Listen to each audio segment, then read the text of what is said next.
As we prepare to begin our next panel, we're going to have a very short interlude, short presentation by two representatives of a very exciting and important project called Stand Together, #StandTogether, which is an initiative based in Rome, which is dedicated to bringing worldwide attention to the cause of religious freedom for persecuted religious minorities and persecuted Christians in particular. So we have Giulia Nambrini and Antonio Olivier, both from that project, here to tell us about this. Please.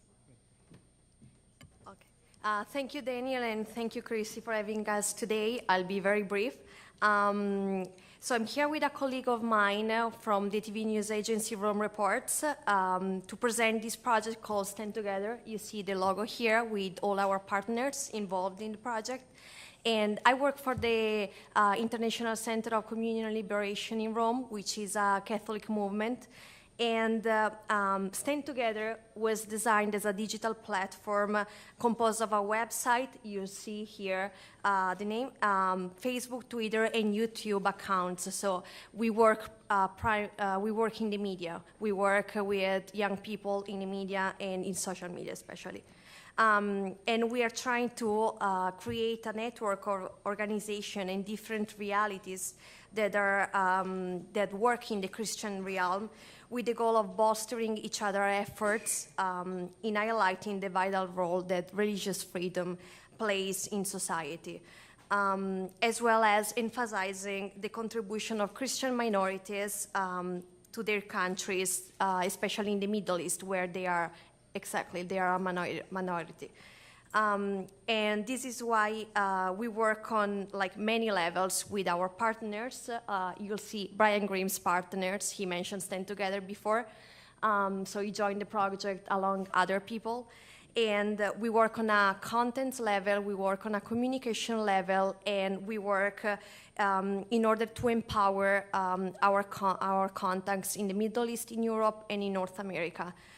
With the goal to highlight the positive testimonies that these Christians that are suffering and living in difficult circumstances in the Middle East, Africa, India, Pakistan, as we heard before, can tell us, can help us. And Antonio will explain better how the project works from a technical point of view, and we can start with seeing one of the contents that we produced.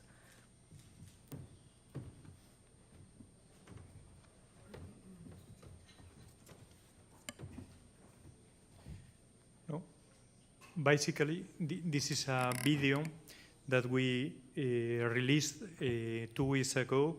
We are releasing a breaking news every week, focused in this kind of in this argument. So, go.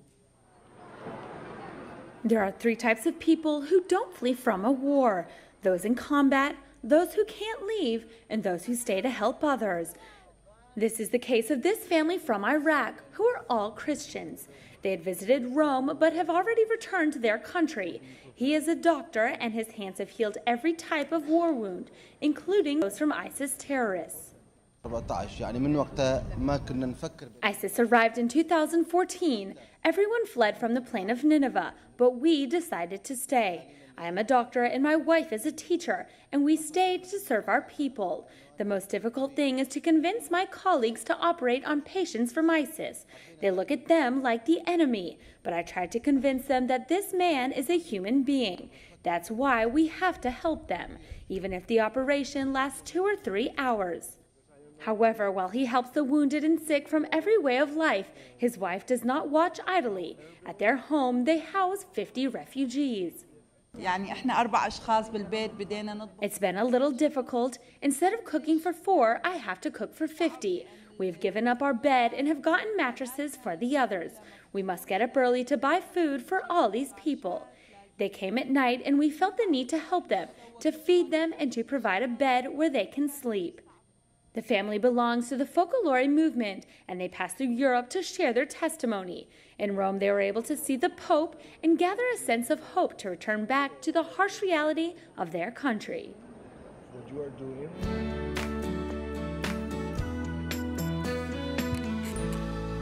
So I agree with Cardinal. Thank you. So there are many powerful testimonies from the Christians that are being persecuted or discriminated against, that the question is not only how can we help them, the question is how can we learn from them. So their courage, their faith, their fight every day, their personal testimony in the Middle East or in another countries. So I agree with Cardinal Gur in this morning. He said that the main point is raising awareness. So this project is focused in the idea raising awareness about the Christian persecution. We try to reach the mainstream media. We are working with more. I am the CEO of Rome Reports TV news agency based in Rome. We work with more than 20 television stations all over the world. So every week we are producing, with the help of many Christian institutions, we are releasing a video with that kind of values in order to reach to the mainstream media. So we can watch a video in which we can see that we are working in different countries, in different languages. Go ahead.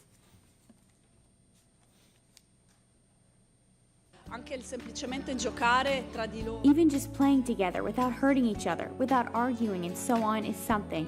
It's a wonderful achievement. Just being able to see them play, like now, during the recreational activity they have during rest, say after one class and another. Encuentran cobijo en escuelas como la que la Fundación APSI tiene en el Líbano. Todos estos niños pertenecen a familias de refugiados en el Líbano. Algunos llegaron hace un par de semanas, otros hace 2 años huyendo de la guerra en Siria e Irak. Thật tuyệt vời khi được biết 99% các linh mục từ giáo hội Công giáo và Đông Phương đã ở lại với người dân của họ, với đèn chiên của họ mà không bỏ mặc họ, vì họ đã có thể bỏ đi một cách dễ dàng. Ang pamumuhay sa karasan, pag-uusig dahil sa reliyon at kawalan ng kuryente at pagkain. Me lo han dicho a mí, musulmanes de Alepo. Так говорят мусульмане. Они сказали это лично мне. Мусульмане из Алеппо. Они говорят, мы обеспокоены тем, что христиане пропадают. Что мы будем делать без христиан? Felizmente, os frutos da educação que a escola passa são apreciados durante a primeira semana de aula. Eu não quero que eles comecem a aprender todas as letras e os números, mas as coisas simples, como pedir permissão antes de falar, por exemplo, ou escrever em um manuscrito e não apenas raspar o papel. Essas são enormes melhorias. தமது நேர்காணலில் குறிப்பிட்டுள்ளார். இதை பற்றிய தகவலும் காணொலியும் இதோ உங்களுக்காக. 2 ஆண்டுகளுக்கு முன்பு அருட்தந்தை இப்ராஹிம் அல்-சபாக் அவர்கள் வன்முறை அதிகமாக நிகழக்கூடிய பகுதியான ஆலப்போவிற்கு சென்றார்.